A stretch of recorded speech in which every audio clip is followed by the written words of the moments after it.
Alright, what is it guys? The psychology, right? Behind habits, right? Apa artinya, teman-teman? Psikologi dibalik kebiasaan,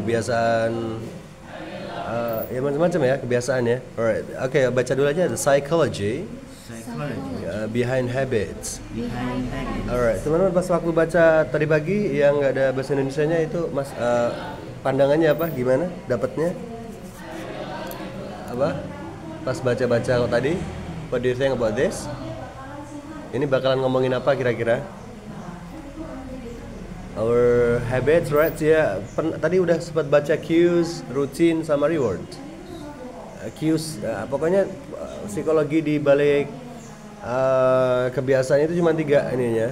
Cues, isyarat, rutinitas, sama reward. For example, cue-nya saya lapar nih, syaratnya saya lapar, makan, rewardnya kenyang.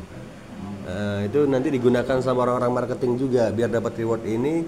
Dia nyebar cue apa, dia ngenain tengahnya rutinnya kita apa, ya contohnya inilah apa namanya, tukang sate gitu, dengan sate rewardnya dia tahu apa, kenyang lah, rewardnya kenyang.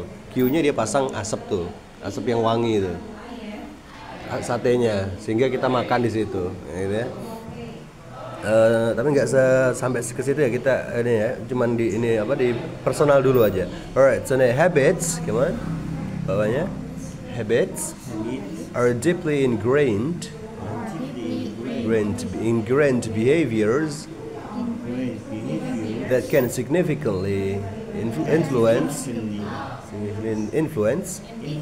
our daily lives and then an overall well-being. Right? So, okay, habits says kebiasaan, right? Are deeply ingrained, perilaku yang ini guys. Sorry, deeply ingrained behaviorsnya perilaku. Ingrained apa itu guys? Ingrained itu tertanam sejak kecil, tertanam sejak lama ya, dengan dalam ya, deeply-nya dalam, right? That can significant itu ini berdampak sangat signifikan, influence, mempengaruhi our daily lives, sangat mempengaruhi kehidupan sehari-hari kita, and overall being, dan kesejahteraan kita secara keseluruhan. Kenapa kita nggak bisa menghindari main TikTok ya? Karena HP kita dekat. Kenapa kita pagi-pagi nggak bisa nggak main HP ya? Karena HP kita dekat banget sama kita waktu pagi hari. Nah, cue-nya harus diganti itu. Cue-nya maybe your phone, bawahnya bangun tidur ditaruh di mana dulu gitu ya. Itu karena ada triggernya guys. Ya, cue itu trigger lah, ibaratnya trigger lah. Nah, sama kayak orang yang di depan ranjangnya di pagi hari ada sepatu, itu kemungkinan besar dia akan lari pagi gitu. Itu menaruh cue gitu guys, apa, trigger itu biar gampang membangun habits, right, kebiasaan. Okay, and then the psychology, iya benar ya, the psychology behind habits encompasses the processes of cue, routine, and reward, which together form what is known as the habit loop. Okay. Psikologi di belakang habit ini guys, encompasses mencakup, right? Mencakup the process of cue is trigger ya, apa namanya, isyarat atau trigger, bisa juga pemicu ya guys ya. And then rutinitas, and rewards, penguatan atau hadiah gitu guys ya, efek. Kalau kita bilang reward itu lebih ke efeknya sih, reward ya. Kalau kita bilang benda yang nyata untuk hadiah ya present biasanya orang sebutnya. Kalau reward itu hadiah atau penguatan ya, which together form maksudnya barang-barang itu ya, together membentuk what is known as the habit loop, membentuk apa yang kita kenal sebagai lingkaran dari kebiasaan, karena tadi cues, routine, and rewards. And then the next, cues are triggers. Alright, that initiate a behavior. Where routines are the actual behaviors performed in response to these cues. Right? Okay, cues, isyarat, are triggers, adalah pemicu that initiates, yang menginisiasi itu memulai ya guys ya. Memulai suatu perilaku, behavior ya, kayak tadi sepatu tadi memulai kita lari pagi. While routines are the actual behaviors sementara rutinitas adalah perilaku aktual atau yang sebenarnya terjadi, guys. Performed in response to these cues, yang dilakukan sebagai respon terhadap isyarat ini. Ada isyarat, ada respon, gitu guys. Ada rutinnya, gitu. Aman? Any question perhaps? Nggak nanya dulu? No, aman ya? Okay, rewards. On the other hand, are the positive outcomes that reinforce the behavior, making it more likely to occur again in the future. Okay, rewards atau hadiah atau penguatan ya guys ya. On the other hand, di sisi lainnya, are the positive outcomes, adalah hasil yang positif, right? Positive outcome that reinforce, memperkuat the behavior, memperkuat ini guys, perilaku kita. Making it more likely to occur again, membuatnya lebih mungkin occur atau muncul ya, happen. Kalau bahasa informalnya happen, bahasa formalnya biasanya mereka pakai occur, muncul lagi atau terjadi lagi itu loh di masa depan. Kalau rewardnya bagus, kita belajar terus kita ngambil buku bahasa Inggris, kita belajar terus dipuji sama gurunya di SD SMP gitu, akan lebih ini lagi guys, dia akan lebih belajar lagi. For your information guys, actually saya ini dulunya actually I'm not smart guys. SD saya nggak pintar, SMP no, not really. SMA malah pernah bolos 20 hari berturut-turut, sempat mau dikeluarin karena saya sempat masuk di salah satu SMA yang ini guys, ternakal se-Tuban Raya, itu namanya SMK Tarunajaya Prawira di Tuban sana, karena nggak ada nggak ada yang lebih gampang daripada masuk situ. Waktu di Tuban dulu nilai saya nggak cukup waktu SMP mau ke SMA itu guys, dan terlibat tawuran. Dan di situ benar-benar gurunya galak-galak guys, gurunya udah kayak sipir-sipir penjara gitu, soalnya anak-anak buahnya, murid-muridnya ini nakal-nakal gitu ya, nakal-nakal. And the question is, how can I be an English tutor? Caranya guys, saya gimana bisa jadi guru bahasa Inggris? Karena waktu SD guys, saya pernah dipuji sama guru baru, di guru bahasa Inggris baru. Beliau tuh coba nyuruh saya maju ke depan baca ABCD, and then dia suruh teman-teman saya tepuk tangan. Saya nggak bisa lupa. Nah, ketika saya nggak ngerti apa yang mau dikerjain setelah lulus dari SMA itu, saya kerja biasa. Sometimes pernah juga saya ke Arab Saudi ya guys ya. Kenapa saya bisa umroh? Karena saya pernah ke Arab Saudi itu. Kenapa bisa jadi tutor bahasa Inggris? Actually pulang dari Saudi saya ngurusin musik guys, ngurusin music. Dan ada salah satu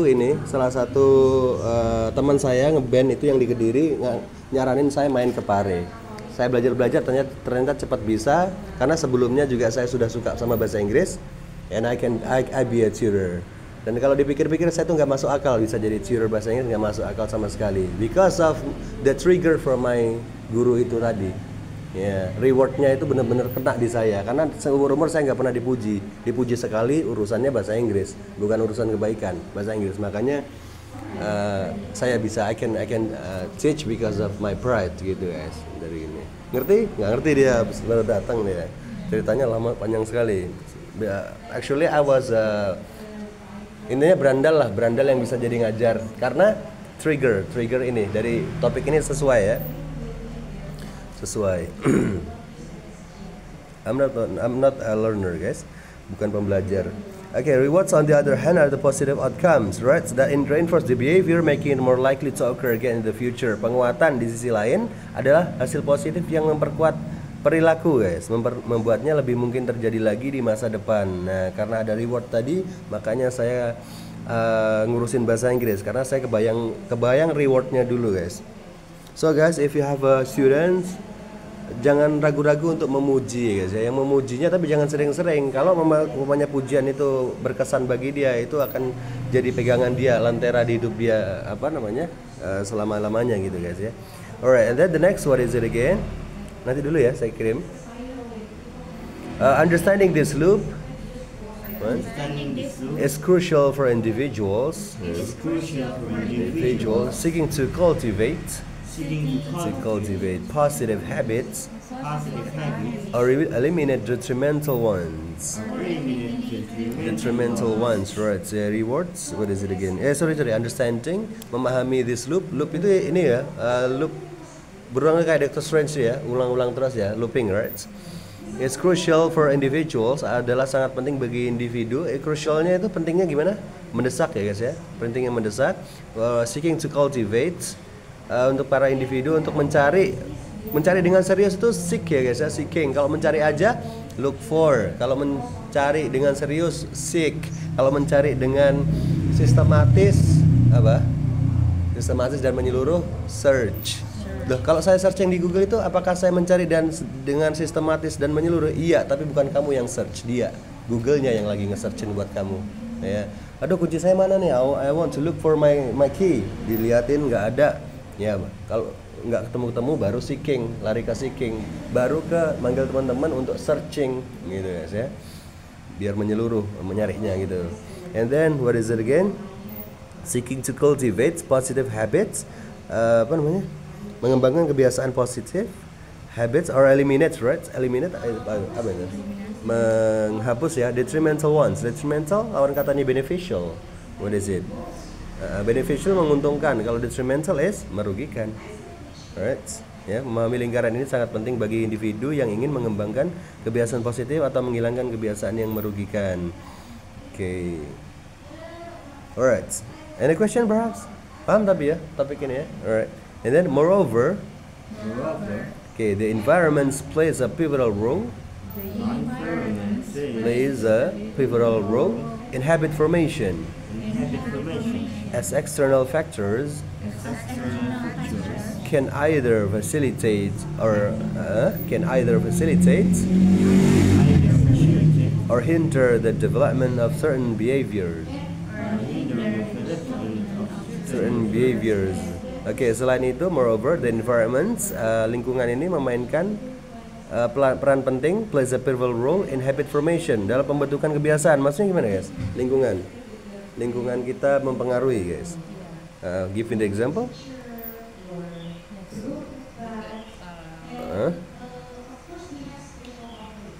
Lingkungan. Alright.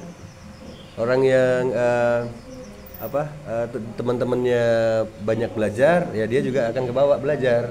Kayak gitu-gitu aja ya. Umpamanya teman-temannya pada Mobile Legends, ya dia kebawa gitu ya. Alright, Q-nya itu triggernya itu nggak ada lain gitu guys. Nah, untuk rewardnya paling kan diakui teman. Rewardnya kalau mau diakui teman dia mau Mobile Legends. So that's why bijak mencari teman gitu guys.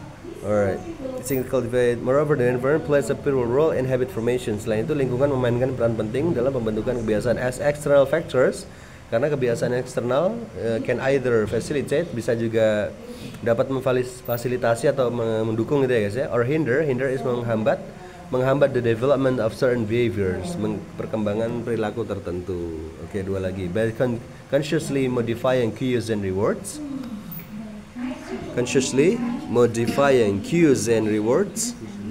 Ini di buku ini guys ya, Atomic Habits ini ya, ngomongin ini. Pernah baca nggak? Ya, ini di buku Atomic Habit ini. Pembahasan kayak gini nih, yang lengkapnya kan buku terkenal itu guys, Atomic Habit gitu. Yang putih warnanya. Dia ngomongin ini, ngomongin cues, routine sama rewards. Kalau kamu mau punya kebiasaan apa namanya? Kebiasaan nge-gym, ya udah nge-gym setiap pulang dari kursus itu ya taruh sepatu sama alat-alat gymmu itu di depan pintu kosmu biar kamu ngeliat langsung, wah nge-gym nih, langsung berangkat. Kalau mamanya alatnya dadak apa sih? Pakai nyari dulu, ngumpulin dulu, jadi malas. Ya, Q-nya nggak ini. Alright, gitu. Apalagi kalau kayak Deddy Corbuzier gitu ya, punya gym sendiri di rumahnya, nah itu akan lebih banyak dia nge-gym guys. Karena lingkungannya itu dia membentuk Q-nya sendiri, triggernya dia sendiri biar gampang. Q itu kalau gampang ini guys, Q itu kalau gampang ya habitnya terbangun. Umpamanya nih, saya punya rokok. Kalau saya nggak pernah punya korek, bingung ini mau rokok ini lah ribet nggak jadi gitu, kayak gitu. Alright, so what is it again? dengan secara sadar memodifikasi by consciously modifying cues and rewards, right?